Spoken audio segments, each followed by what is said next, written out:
Hi there, I'm Daniel Kashabi, and I would like to take a few minutes to tell you about our work, TurkingBench.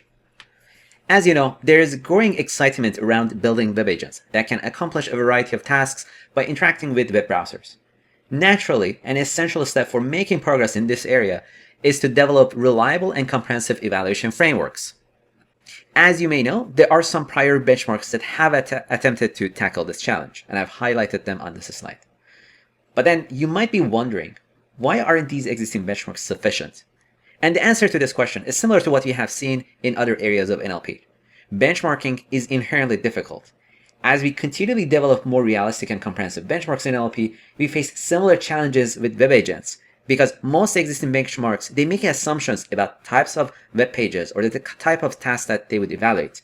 As a result, each benchmark captures a different slice of the kind of experience that you would see on the web, which inevitably limits their scope. We are also not exempt from making assumptions either. However, our key contribution is in introducing a new domain that previous benchmarks haven't considered, and we believe that this opens up new opportunities for evaluation of web agents. Specifically, the domain that we are going to focus on is crowdsourcing platforms, where human workers complete microtasks in exchange for small rewards. There are hundreds of tasks daily on crowdsourcing platforms that require manual annotations on a computer screen. These are web pages that are designed with the structure's layout and stylistic elements, such as tables, font sizes, and colors, to clearly communicate the task for human annotators. So inspired by how human annotators navigate web pages and complete web-based tasks, we are motivated to evaluate web agents on the same kind of real-world interfaces that crowd workers interact daily. To support this evaluation, we introduced TurkingBench, a benchmark that is designed for web-grounded tasks drawn from real crowdsourcing interfaces. These tasks convey information through a combination of stylistic cues such as different colors, different font sizes, different shapes, and so on, structure elements such as tables and headings, and multiple different modalities such as text, images, and videos. Successfully completing these tasks would require a web agent to interpret a complex mix of signals and modalities in a visually rich and dynamic environment. Let me walk you through a few examples.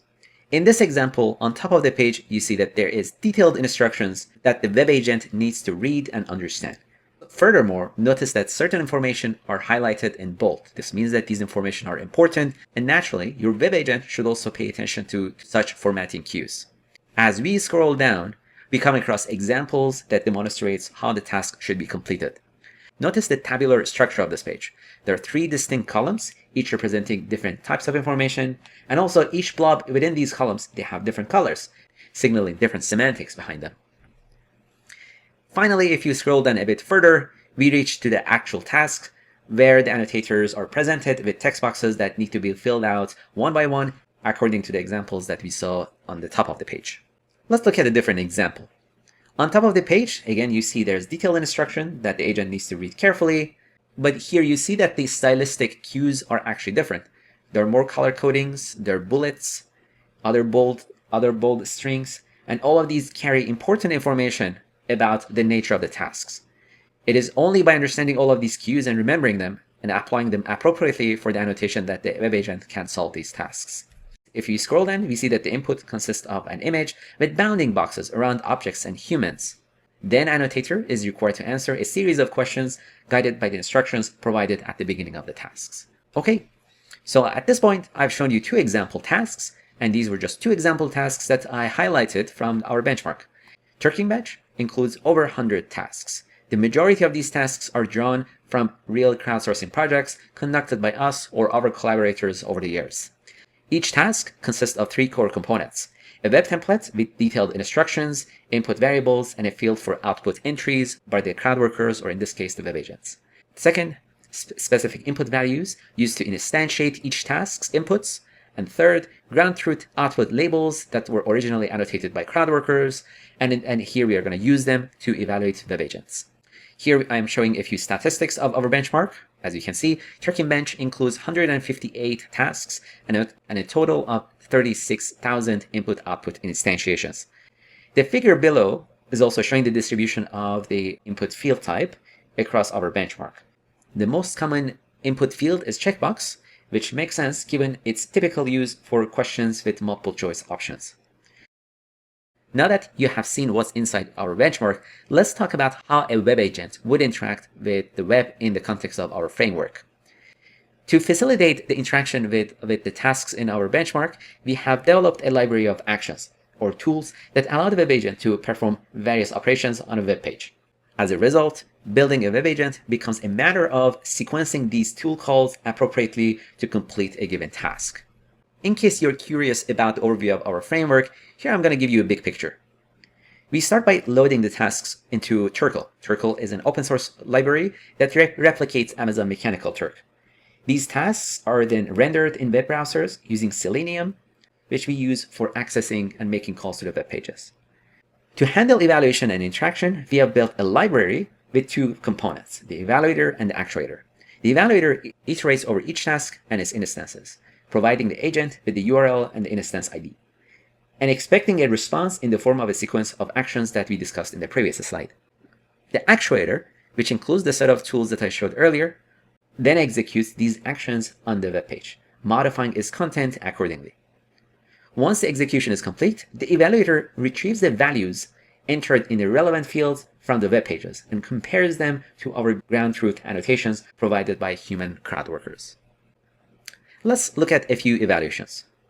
The first evaluation that I'm going to show is the setup, where we provide the full HTML content of each task, along with 7 in-context demonstrations to guide the generation of our language model or vision language models. These demonstrations are included as part of the context before we feed the actual test input. Because the total length of the input exceeds 80,000 tokens, only few proprietary models we were able to evaluate in this setting. But before looking at the results of these models, let's look at the first column. The do nothing column is a baseline. It's a web agent that is literally performing no action. This is a very trivial baseline, and the performance of this baseline is non-zero because for certain tasks, doing nothing, such as revising a story, results in partial match. Among the other commercial models that we have evaluated here in this setting, the best performance in this setting is now achieved by GPT4V, which has access to both the HTML content of the page and it is visual content, the screenshots.